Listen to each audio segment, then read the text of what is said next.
Bonjour et bienvenue au studio. Aujourd'hui, je reçois Patrick Chiva, Chiva Immobilier, qui est agent immobilier, et avec qui nous allons voir comment photographier son bien immobilier. Bonjour Patrick. Bonjour Jérôme, merci de me recevoir Mais je t'en prie. dans ton studio. Tu es le bienvenu. Et donc nous allons voir ensemble 5 conseils pour bien photographier votre bien immobilier.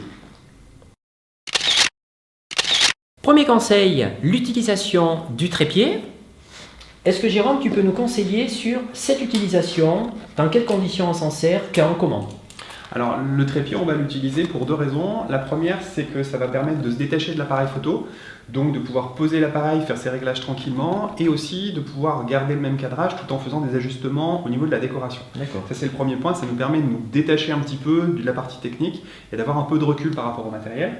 Le deuxième point, c'est que ça va permettre d'utiliser des temps de pause relativement longs, donc de ne pas utiliser d'éclairage artificiel et donc d'avoir une bonne luminosité sans flou de bouger, puisque dès qu'on travaille dans des ambiances lumineuses un peu sombres, on va devoir augmenter le temps de pause, ça va générer des flous de bouger et le trépied permet d'éviter ça. Deuxième conseil, l'utilisation de la lumière naturelle. Jérôme, est-ce que tu peux nous en dire davantage? Qu'est-ce que la lumière naturelle ou par exemple, qu'est-ce que la lumière artificielle? Alors la lumière artificielle, ça va être les néons, ça va être les lampes tungstène classiques. On peut aussi utiliser des flashs, mais le mieux, c'est quand même d'essayer de valoriser le lieu avec la lumière naturelle pour qu'on ait vraiment un rendu qui soit cohérent par rapport au bien.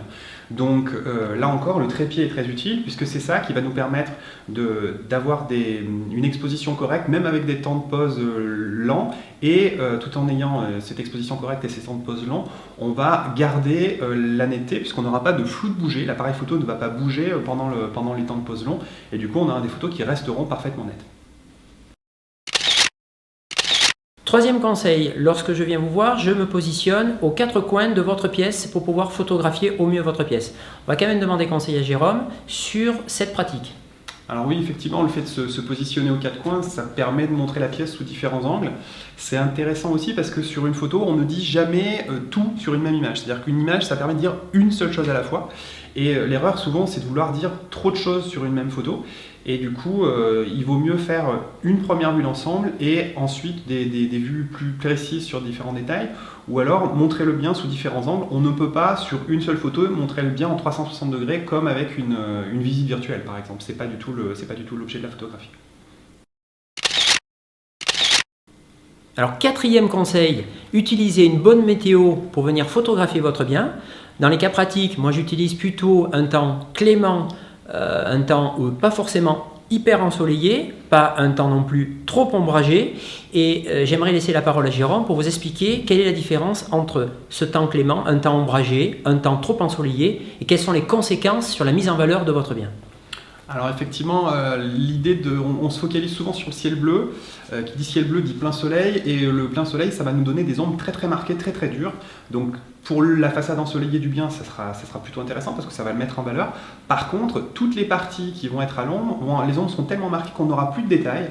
Et sur la partie à l'ombre, du coup, ça sera complètement inexploitable. Donc pour pouvoir avoir une vue avoir des vues plus homogènes, il vaut mieux un temps légèrement couvert, pas forcément pluvieux non plus, mais légèrement couvert, ce qui nous permettra d'avoir des ombres très très douces et donc de mieux mettre en valeur la globalité du bien. Cinquième conseil, utilisez des plans larges ou des plans détaillés. Dans la pratique, on aime souvent faire une photo au grand angle pour avoir un aperçu général de votre salon. On a parfois aussi l'intérêt d'utiliser des plans plus détaillés pour mettre en valeur votre cuisine, une corniche au-dessus de la cuisine. C'est ce que j'essaie de faire dans ma pratique. J'aimerais qu'on soit davantage éclairé par un photographe. Jérôme, si tu peux nous expliquer un peu la différence entre le plan détaillé et un plan, en tout cas précis, et un plan plus général.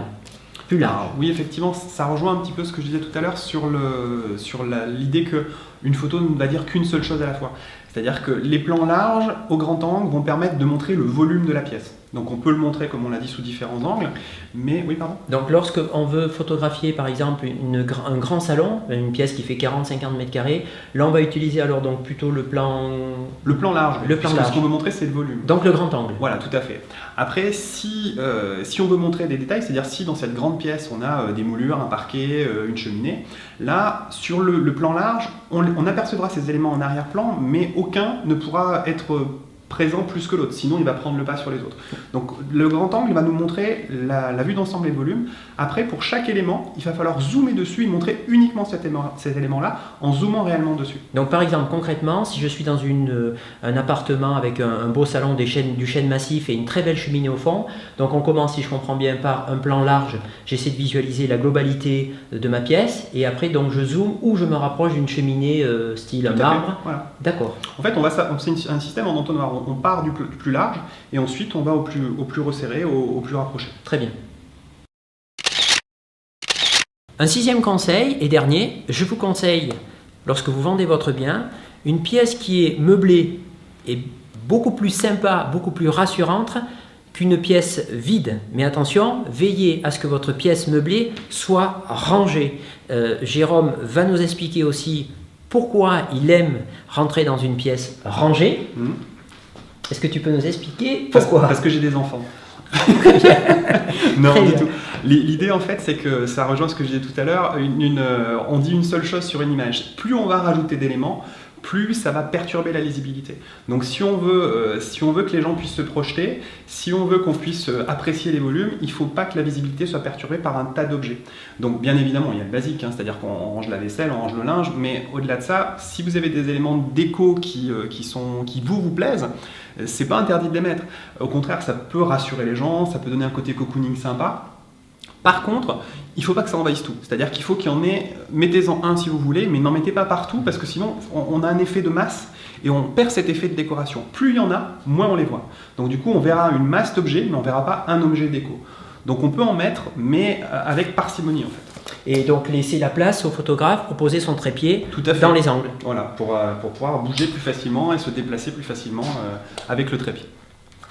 Voilà, cette vidéo est terminée. Je vous remercie de nous avoir suivis. Je vous retrouve mercredi prochain pour un nouveau cours, toujours sur mon site formation-photographe.net. Je vous invite également à vous abonner à la chaîne YouTube. Vous pouvez suivre les formations toujours sur formation-photographe.net si vous voulez progresser. Et si vous avez besoin de conseils immobiliers ou d'un bien immobilier du côté d'Aurillac, n'hésitez pas à aller voir Patrick Chiva sur son site. Tu peux rappeler le nom de ton site du coup? Alors chiva-immobilier.fr, Chiva Immobilier du Gravier, 22 Courmention, à Aurillac, face au Conseil Général. C'était la page de pub. À très bientôt. Ciao.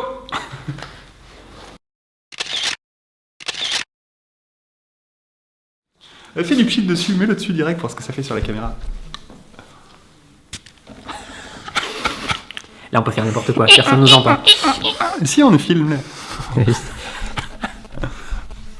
sais pas si ces produits là, c'est terrible. Je sais pas. Mais bon. Allez, on est bien là. Ça sera déjà un peu final.